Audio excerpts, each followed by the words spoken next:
Assalamualaikum warahmatullahi wabarakatuh. Perkenalkan, nama saya Septa Soraida, SE MACCAK. Saat ini saya sebagai dosen tetap pada Prodi Akuntansi, Fakultas Ekonomi dan Bisnis Universitas Palangkaraya. Video ini digunakan sebagai salah satu syarat penyusunan dokumen pernyataan diri dosen dalam unjuk kerja Tridharma Perguruan Tinggi atau PDD UKT-PT.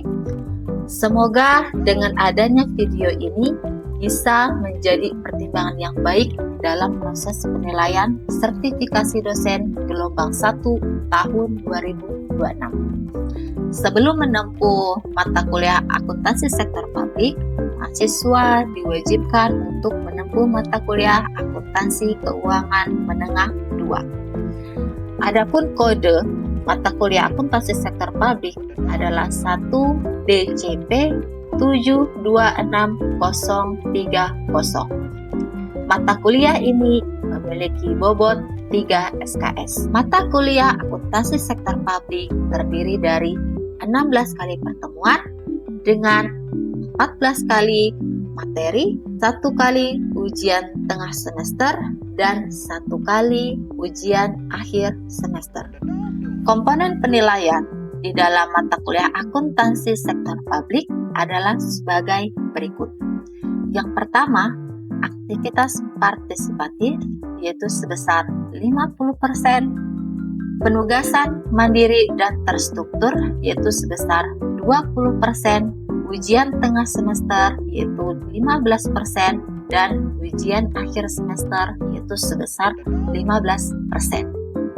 Adapun capaian lulusan prodi pada mata kuliah ini yaitu berupa pengetahuan, sikap, keterampilan umum, dan juga keterampilan khusus yang telah tertuang di dalam RPS yang telah divalidasi oleh ketua jurusan dan gugus penjamin mutu jurusan yang dapat diperoleh mahasiswa pada aplikasi Siber.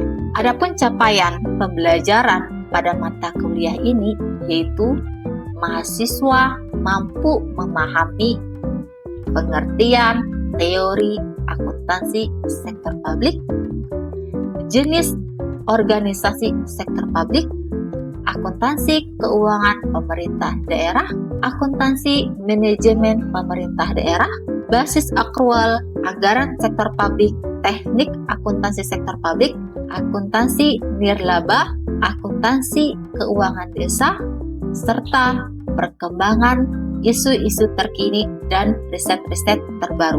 Dengan subcapaian pembelajaran mata kuliah ini adalah sebagai berikut. Yang pertama, mengidentifikasi penggunaan laporan keuangan di sektor publik. Yang kedua, menjelaskan ruang lingkup dasar entitas pelaporan di dalam organisasi sektor publik dan menyusun laporan keuangan sektor publik. Yang ketiga, mempraktikkan akuntansi pemerintah untuk akun pendapatan, beban dan belanja, transfer, pembiayaan, kas dan setara kas, piutang, persediaan, investasi, aset tetap, dana cadangan, serta kewajiban. Kemudian yang selanjutnya adalah menganalisis peran anggaran bagi sektor publik. Yang kelima, mengidentifikasi standar akuntansi bagi organisasi non-nirlaba seperti BUMDes serta berbagai organisasi sektor publik lainnya. Yang keenam, mengukur dan menyusun indikator penilaian kinerja keuangan di sektor publik. Adapun dalam pelaksanaan mata kuliah ini, saya menggunakan 3 komponen utama dalam proses pembelajaran. 3 komponen utama dalam proses pembelajaran mata kuliah ini, yaitu delivery, interaction, dan assessment. Untuk delivery, saya memberikan materi serta RPS yang dapat diunduh langsung oleh mahasiswa pada aplikasi Uber Universitas Palangkaraya dan Google Classroom serta presentasi interaktif yang langsung dilakukan secara tatap muka untuk mendukung pemahaman mahasiswa. Materi yang saya sampaikan itu didukung oleh beberapa media pembelajaran seperti GCR dan Canva sebagai media pendukung. Interaction pada mata kuliah ini melibatkan komunikasi dua arah, yaitu antara dosen dan mahasiswa berupa diskusi, tanya jawab, kolaborasi, dan refleksi bersama. Asesmen ataupun sistem penilaian yang saya lakukan dalam mata kuliah ini mencakup asesmen formatif untuk penilaian proses pembelajaran melalui tugas proyek individu dan kelompok, serta penilaian sikap dan keterampilan sesuai dengan RPS. Selanjutnya, asesmen sumatif untuk penilaian yaitu berupa UTS dan UAS. Model pembelajaran yang dilakukan dalam mata kuliah ini adalah case-based learning dan project-based learning dengan metode presentasi interaktif, demonstrasi, praktik, kolaboratif kelompok, dan respon kreatif. Referensi yang saya gunakan dalam mata kuliah ini adalah berupa buku referensi karya saya sendiri dan juga buku referensi ahli lainnya serta artikel jurnal bereputasi baik karya saya sendiri maupun dari karya yang lain yang memiliki kebaharuan agar mahasiswa mampu mengikuti perkembangan ilmu pengetahuan dan teknologi sesuai perkembangan zaman. Baik, berikut video proses pembelajaran pada mata kuliah akuntansi sektor publik dengan materi pada pertemuan kedua, yaitu membahas tentang rancangan anggaran pendapatan dan belanja negara, rancangan anggaran pendapatan dan belanja daerah, anggaran pendapatan dan belanja negara, serta anggaran pendapatan dan belanja daerah. Oke, Assalamualaikum warahmatullahi wabarakatuh. Selamat siang semuanya, salam sejahtera untuk kita semua. Hari ini kita akan melakukan perkuliahan akuntansi sektor publik, di mana hari ini adalah pertemuan kedua, ya. Di pertemuan kedua kita akan bahas terkait dengan anggaran pendapatan dan belanja negara atau daerah atau APBN dan APBD, ya. Nah, sebelum saya membahas lebih lanjut terkait dengan materi APBN dan APBD, mari kita review terlebih dahulu materi yang sudah saya sampaikan pada pertemuan minggu lalu. Ada yang masih ingat apa perbedaan antara tujuan sektor publik dan sektor private? Ya, silakan. Perbedaannya itu adalah kalau sektor pribadi jika mengenai ganti dari laba, sedangkan sektor pribadi mengenai ganti dari laba. Ya, jadi kalau sektor publik, dia tujuan utamanya adalah tidak mencari laba atau keuntungan. Sedangkan untuk sektor private, tujuan utama sebuah perusahaan itu adalah untuk mencari keuntungan. Oke, kita next. Nah, ini gambar apa?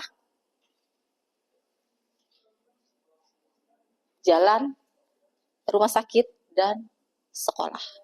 Ya, menurut kalian, dari mana pemerintah bisa membangun semua fasilitas yang ada di sini? Dari APBN, ya. Nah, oleh sebab itu kita akan bahas terkait dengan APBN. Sebelum kita bahas APBN, materi yang akan kita bahas hari ini adalah yang pertama, ruang lingkup keuangan negara, RAPBN atau Rancangan Anggaran Pendapatan dan Belanja Negara, kemudian Anggaran Pendapatan dan Belanja Negara, kemudian RAPBD atau Rancangan Anggaran Pendapatan dan Belanja Daerah, dan Anggaran Pendapatan dan Belanja Daerah. Kemudian selanjutnya kita akan bahas terkait dengan bagaimana pertanggungjawaban keuangan negara dan pertanggungjawaban keuangan daerah. Kemudian yang terakhir kita akan bahas terkait dengan akuntansi keuangan Pemda, lingkup akuntansi keuangan daerah, dan siklus anggaran daerah. Nah, setelah kalian mempelajari materi hari ini, yang kami harapkan adalah kalian mampu menjelaskan ruang lingkup keuangan negara atau RAPBN dan APBN. Kemudian mahasiswa juga mampu menjelaskan bagaimana pertanggungjawaban keuangan negara atau daerah. Dan yang terakhir, mahasiswa mampu menjelaskan lingkup akuntansi keuangan daerah. Nah, apa sih itu RAPBN atau RAPBD? Jadi, RAPBN itu adalah Rancangan Anggaran Pendapatan dan Belanja Negara, yaitu rencana penerimaan, usulan rencana penerimaan dan pengeluaran pemerintah pusat yang disusun oleh Presiden dan diajukan untuk dibahas dan disetujui bersama Dewan Perwakilan Rakyat.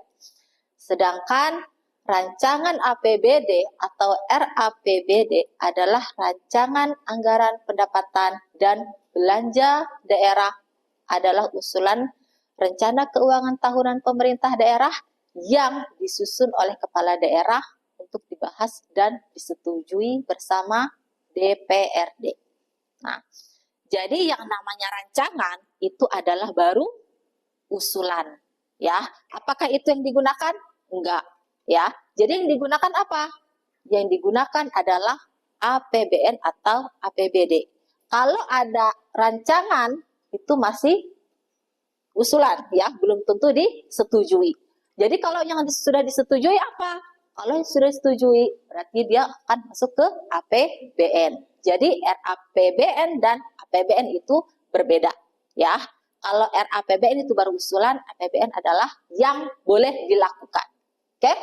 Nah, APBN itu adalah rencana keuangan tahunan pemerintah negara yang disetujui oleh Dewan Perwakilan Rakyat.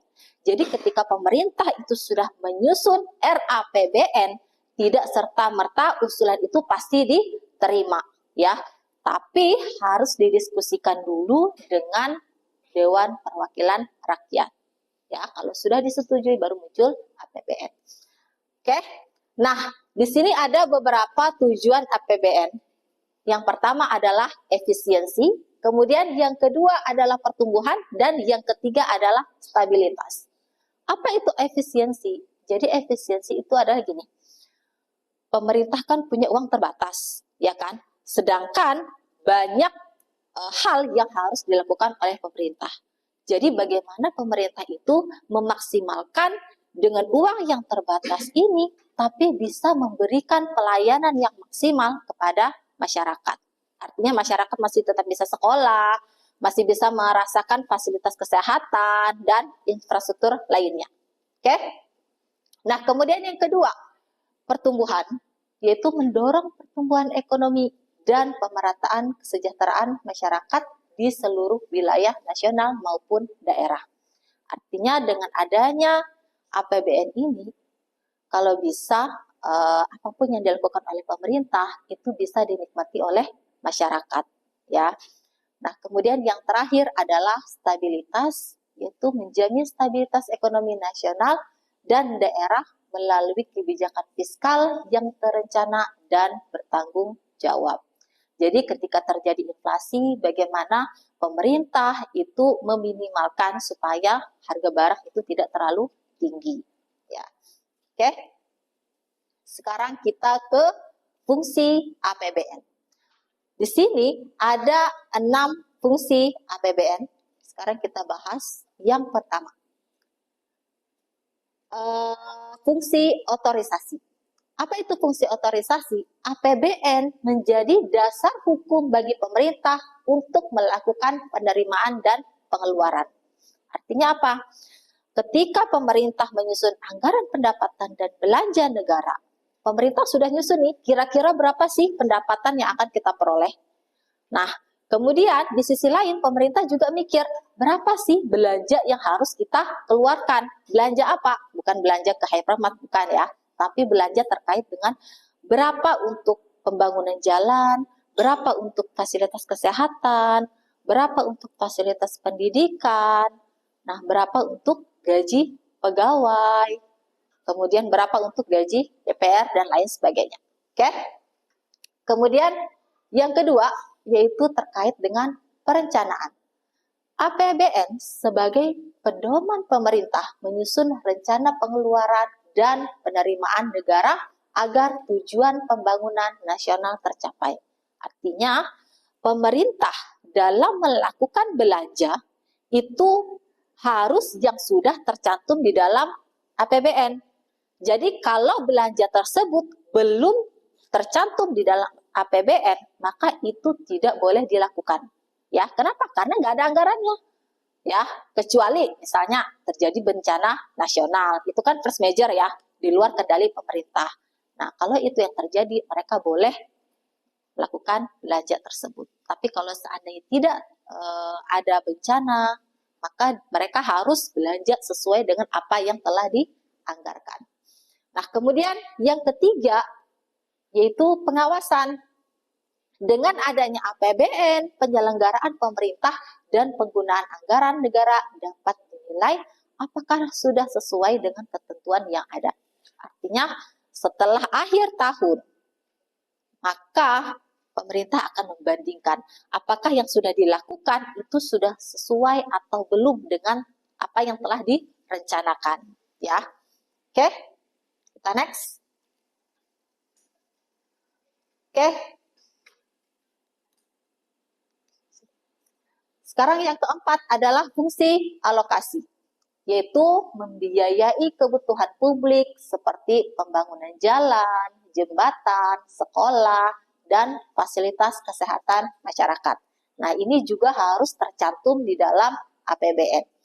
Kemudian selanjutnya adalah distribusi. Redistribusi pendapatan melalui subsidi, bantuan sosial, dan program pemerataan kesehatan dan transfer ke daerah. Nah, jadi kalau seandainya harga gas melon itu murah, itu bukan karena dasarnya murah, bukan, tapi karena dia sudah disubsidi oleh pemerintah. Makanya gas melon itu bisa dicapai oleh masyarakat yang menengah ke bawah, ya. Kalau seandainya tidak ada bantuan sosial melalui distribusi ini, maka gas melon yang dinikmati oleh masyarakat kelas bawah itu mungkin harganya sangat mahal dan tidak bisa dibeli, ya. Oke, kemudian yang terakhir adalah stabilisasi. Menjaga stabilitas ekonomi nasional melalui pengaturan kebijakan fiskal dan pengendalian inflasi. Nah, ini dilakukan oleh siapa? Ini dilakukan oleh Bank Indonesia. Jadi Bank Indonesia itu jaga sekali supaya harga barang itu bisa dibeli oleh si masyarakat. Oke. Nah, ini ada struktur APBN. Di mana di sini struktur APBN yang pertama adalah pendapatan negara, di mana di sini dibagi menjadi 3, ya. Pendapatan negara, belanja negara, kemudian yang terakhir adalah surplus atau defisit anggaran. Nah, sebelum saya bahas ini, ada di sini yang pernah melakukan anggaran bulanan? Ada? Enggak ya? Enggak ada. Jadi kalau dapat transferan dari orang tua, langsung keluar aja gitu. Nanti kalau habis, tinggal telepon gitu ya. Oh, anak konglomerat berarti kalian ya. Jadi, anggaran di sini, anggaran pemerintah di sini sama seperti kita melakukan penganggaran. Ya, misalnya kita melakukan budgeting bulanan, di mana di sini kita kan dapat duit nih dari orang tua, ya. Kemudian kita alokasikan uangnya untuk apa aja, gitu kan.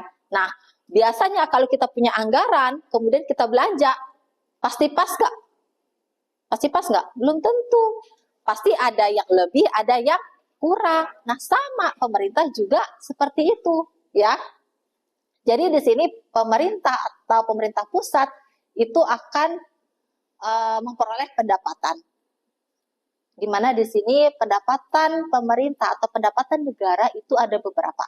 Yang pertama adalah pajak, kemudian yang kedua bea cukai, kemudian ada pendapatan-pendapatan lain di luar pajak dan bea cukai, ya. Bisa pendapatan sumber daya alam maupun pendapatan hibah. Oke. Kemudian yang kedua adalah penerimaan hibah. Nah, hibah baik dari dalam negeri maupun hibah luar negeri. Kemudian yang ketiga adalah pendapatan lainnya. Pendapatan lainnya itu dari mana? Bisa salah satunya adalah dari BUMN. Ya, kalau BUMN-nya untung. Kalau rugi, maka pemerintah yang harus ngasih subsidi lagi ke badan usaha milik negara. Oke. Kemudian yang kedua adalah belanja negara. Belanja terkait dengan apa? Yaitu belanja kementerian, non-kementerian, kemudian transfer ke daerah. Nah, jadi gini, pemerintah pusat, di bawahnya kan ada pemerintah daerah. Nah, pemerintah daerah ini kan melayani masyarakat, ya kan? Nah, karena dia membantu pemerintah pusat melayani masyarakat, maka pemerintah daerah itu berhak mendapatkan kucuran dana dari pemerintah pusat, ya. Karena kalau dia nggak dapat kucuran dana dari pemerintah pusat, bagaimana dia menjalankan sistem pemerintahan, ya? Bisa jadi dokter nggak dibayar, rumah sakit nggak ada dokternya, guru nggak dibayar, karena nggak ada duitnya kan buat gaji, kan tidak ada orang yang mau bekerja kalau tidak ada gajinya. Oke? Kemudian yang kedua, transfer ke daerah dan dana desa. Ada yang orang desa di sini? 1, 2, 3, 4, 5. Lumayanlah ya, hampir mau 10. Pernah lihat dana desa? Balehonya? Pertanggungjawaban? Pernah? Oke. Nah, dana desa itu kenapa itu harus dipublikasikan? Kenapa kira-kira? Supaya desa itu tahu kemana aja duit desanya. Nah, sebelum membelanjakan, pemerintah desa itu harus ngumpulin dulu masyarakatnya. Mereka butuh apa? Ya, jadi kalian sebagai orang desa, ketika ada musyawarah terkait dengan dana desa, kalian harus hadir biar berkontribusi, ya. Oke? Kemudian kita membandingkan antara pendapatan dan belanja. Nah, sekarang kalau pendapatannya itu lebih tinggi dibandingkan dengan belanja, maka akan terjadi surplus, ya. Tapi kalau belanjanya lebih besar dibandingkan dengan pendapatannya, maka akan terjadi defisit, ya. Oke, nah kalau defisit, maka akan ada beberapa upaya yang dilakukan oleh pemerintah. Bisa melakukan pinjaman, bisa menerbitkan surat hutang, ya. Oke. Nah, sekarang definisi APBD. Kalau yang tadi skala nasional, sekarang ini adalah skala daerah, ya. Anggaran pendapatan dan belanja daerah adalah rencana keuangan tahunan pemerintah daerah yang dibahas dan disetujui bersama anggota DPRD, ya. Oke, ini fungsinya sama, kurang lebih sama seperti APBN tadi. Nah, kalau di daerah itu pendapatannya ada 3. Yang pertama adalah pendapatan asli daerah. Apa itu pendapatan asli daerah? Yaitu pendapatan yang berasal dari daerah itu sendiri. Contoh di Palangkaraya, kalian pernah lihat reklame? Tahu reklame? Iklan yang gede itu di jalan-jalan. Nah, itu gratis nggak? Enggak, itu berbayar, ya. Nah, uangnya itu akan masuk ke kantong pemerintah daerah, di mana baleho tersebut berdiri, ya. Oke. Kemudian pendapatan transfer ini dana yang diperoleh dari pemerintah pusat. Kemudian ini adalah lain-lain pendapatan daerah yang sah. Ini diperoleh dari hibah, dana darurat, dan pendapatan yang lain. Oke. Nah, Sekarang kita akan bahas terkait dengan studi kasus APBN. Oke? Nah, kalian harus membaca dan mempelajari terkait dengan dana MBG, yaitu untuk tahun 2026 anggarannya adalah 268 triliun. Oke? Nah, yang harus kalian bahas adalah yang pertama, apakah program tersebut tepat sasaran? Kemudian yang kedua, apakah program tersebut akan mengurangi anggaran sektor yang lainnya? Dan yang ketiga, apa manfaat ekonominya kalau seandainya MBG ini terus di... Izin menjawab pertanyaan dari Ibu tadi, apa definisi APBN? APBN adalah rencana keuangan tahunan pemerintah negara yang disetujui oleh Dewan Perwakilan Rakyat. Kemudian untuk pertanyaan kedua, sebutkan 3 pendapatan negara. Pendapatan negara itu yaitu yang pertama ada pendapatan dalam negeri, kemudian pendapatan hibah, dan pendapatan lainnya. Terima kasih.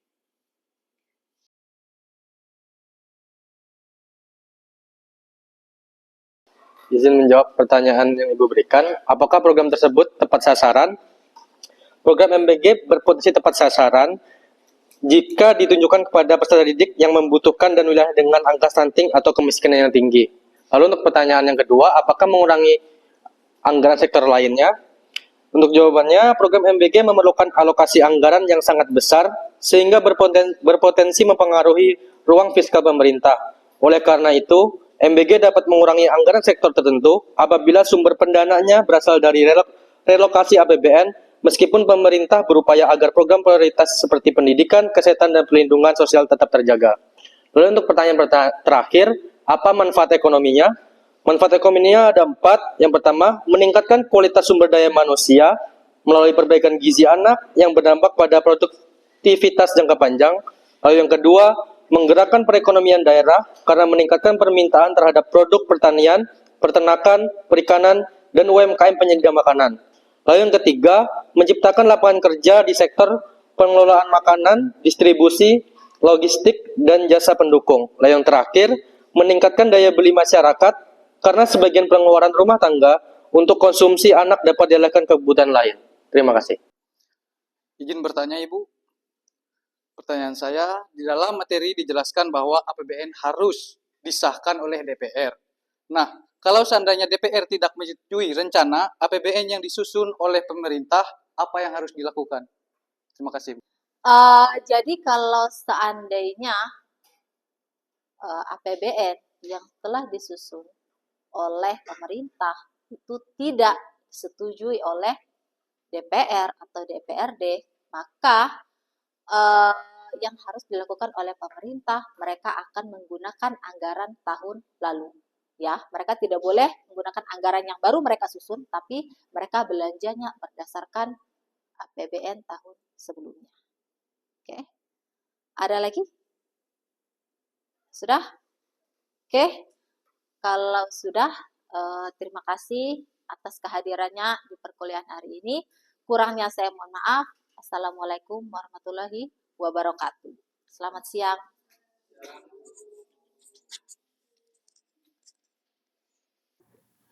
Sekian video pembelajaran mata kuliah akuntansi sektor publik. Terima kasih. Assalamualaikum warahmatullahi wabarakatuh.